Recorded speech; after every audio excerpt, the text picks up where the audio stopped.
Esa es hora de la tarde. Vamos a empezar con nuestra entrevista y saludamos a Pablo Sukayama, investigador principal del Laboratorio Genómica de la Universidad Cayetano Heredia. Y vamos a hablar de una muy buena noticia en la cual Concitec va a financiar el proyecto saliendo de vigilancia genómica del SARS-CoV-2. Muy buenas tardes. ¿Qué significa y qué va a permitir esta vigilancia genómica?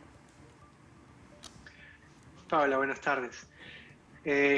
Lo que nos va a permitir este proyecto es seguir buscando las variantes que están circulando en distintas regiones del Perú y hacerlo de manera sostenida, sistemática durante todo 2021. Entonces, con esto vamos a poder monitorear en distintos puntos del Perú. Digamos que vamos a poder tener ojos y oídos, ¿no?, en distintas regiones para saber si las variantes que preocupan por estos días ya están presentes, cuánto circulan, cuánto predominan sobre las otras, pero también para identificar nuevas variantes que vayan a aparecer en los próximos meses como consecuencia del gran número de infectados que tenemos, pero también con la aplicación de las vacunas, ¿no?, que ejerce una presión muy grande para que el virus siga cambiando. Claro, y además, sobre todo, ya estamos cumpliendo un año de esta pandemia a nivel mundial y es muy distinta la variante con la que se inició con las que tenemos actualmente, por lo menos en territorio peruano. Sí, el virus, y la verdad es que todos los virus mutan constantemente y van cambiando, ¿no? En los primeros meses no observamos muchos cambios, pero conforme ya iba pasando el tiempo, a partir de diciembre es que empezamos a observar estas variantes que preocupan, ¿no?, que parecen ser más transmisibles, algunas parecen ser más virulentas, otras parecen escapar la acción de las vacunas y de la inmunidad previa. Entonces tenemos que estar muy atentos porque es probable que las condiciones de la epidemia en el Perú también nos lleven a que se generen variantes peruanas, ¿no?, que preocupen, y debemos caracterizarlas para sonar las alertas y hacia adentro y hacia otros países también. Así es, además, sobre todo, la mejor manera pues, de poder enfrentar esta pandemia han sido las vacunas. Yo lo voy a invitar al doctor Pablo para ver por qué se ha, por ejemplo, suspendido el uso de AstraZeneca en países como Alemania, Francia e Italia. Vamos a ver la nota. Más países se suman a la suspensión de la inoculación de AstraZeneca por efectos secundarios. El presidente de Francia, Emmanuel Macron, aseguró que la suspensión es de manera temporal hasta el pronunciamiento de la Agencia Europea del Medicamento. Italia tomó la decisión debido a las denuncias por probables casos de trombosis entre los vacunados. Alemania suspendió el uso de manera preventiva. Italia también enfrenta un nuevo confinamiento a causa de la pandemia. Desde las primeras horas, las 10 regiones más pobladas y Roma se encuentran en la zona roja. Los ciudadanos no podrán salir de casa, excepto si justifican su salida, ya sea por trabajo o salud. Las escuelas, bares y restaurantes también permanecen cerrados. El gobierno está en alerta ante el colapso del área de cuidados intensivos. Brasil, cuyo número de fallecidos superó los 250.000, continúa luchando para frenar la propagación del virus ante el colapso de los hospitales. Sin embargo, en Sao Paulo, cientos de ciudadanos salieron a las calles para exigir al gobierno levantar las restricciones. Dicho estado, con una población de 40 millones, ordenó el cierre de bares y restaurantes.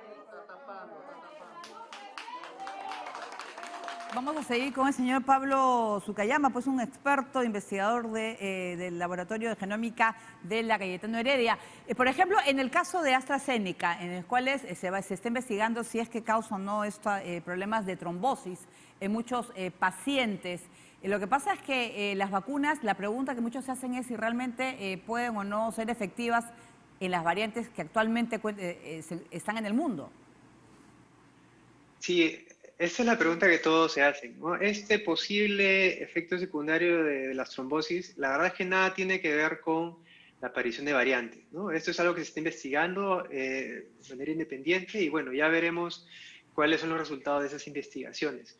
Pero en términos de la eficacia de distintas vacunas, sí, ya se está observando en las últimas semanas, sobre todo en Sudáfrica, donde se hacen muchos de los ensayos de vacuna, que los pacientes que presentan esta variante, al menos la sudafricana, presentaban una menor eficacia en un par de ensayos de vacuna, ¿no? Si normalmente teníamos una eficacia del 90%, frente a la variante sudafricana, estamos hablando del 60, del 50%, ¿no? Entonces, si bien hay un grado de protección, este va a ser menor y por tanto la eficiencia de las vacunas va a estar en riesgo una vez que se introduzcan.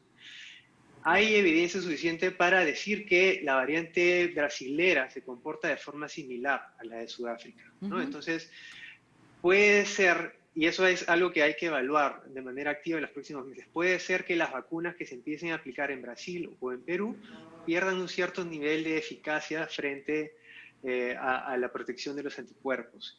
Otro factor que parece que también es importante aquí, que va de la mano de esta evasión de la inmunidad, es que las personas que ya se habían infectado, que por lo tanto pensaban que ya estaban protegidas de una segunda infección, pues resulta que esto no es del todo cierto, ¿no? En Brasil y sobre todo en Manaus, donde se origina esta variante, en la primera ola tuvieron un nivel de contagio terribles y se estima que el 70-80% de todas las personas en Manaus ya se habían contagiado.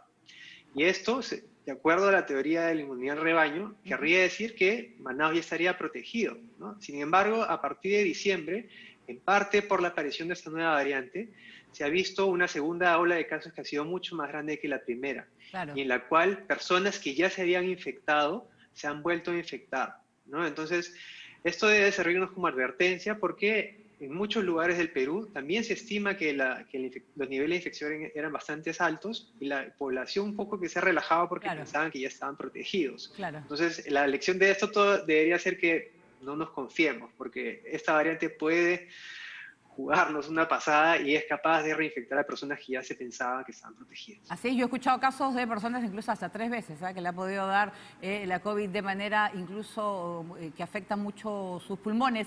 Y sobre todo, por ejemplo, en el caso de Chile, estoy escuchando en los cuales hay reinfecciones y aumento de casos, pese que Chile es un país que ahora está siendo tomado como modelo frente a otros por haber vacunado una gran cantidad de su población. Sí, lamentablemente cada vez son más frecuentes estas anécdotas o casos de reinfecciones, ¿no? No podemos saber con 100% de seguridad a menos que podamos realizar un secuenciamiento del genoma en estos pacientes. Y eso es justamente lo que estamos tratando de hacer aquí, ¿no? Hacer el monitoreo del genoma, eso que le llamamos la vigilancia genómica, para saber exactamente cuáles son las variantes que están presentes y cuáles están circulando en distintas regiones, ¿no? Hemos visto estas observaciones de que cada vez hay más gente reinfectándose en algunas regiones o que en algunos hospitales los pacientes se están enfermando mucho más rápido, que mueren más rápido. Entonces, todo esto podría estar, en principio, asociado a nuevas variantes. Puede ser la variante británica, la brasilera, o una variante peruana que aún no conocemos. Pero sin estas pruebas del análisis del genoma, todo esto son puras hipótesis y anécdotas, ¿no? Entonces, justamente lo que estamos tratando de hacer es generar esta información para poder determinar si efectivamente una variante no está detrás de todo esto. Así es, importantísimo el trabajo que ustedes realizan, en el cual se va a poder conocer más detalles de ese virus, cómo actúa y la manera que podemos quizás atacarlo y vencerlo muy pronto. Bien, muchas gracias a Pablo Sukayama, investigador principal del Laboratorio de Genómica de la Universidad Cayetano Heredia, que ha estado